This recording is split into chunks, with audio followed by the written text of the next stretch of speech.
हाँ नहीं मम्मी, यही गुड न्यूज है। Thank you. Good news.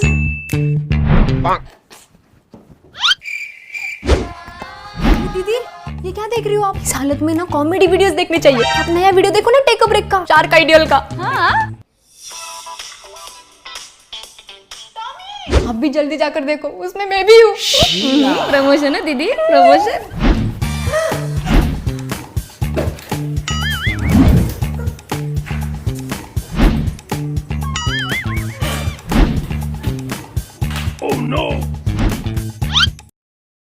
अब बैठिए। ये सब क्या है? केक दीदी लात मारेगा। Good news. ओ शीला दीदी, प्रशांत का इंक्रीमेंट हुआ है, ये गुड न्यूज है, वो वाली गुड न्यूज नहीं है। पता था, मेरे को सब पता था।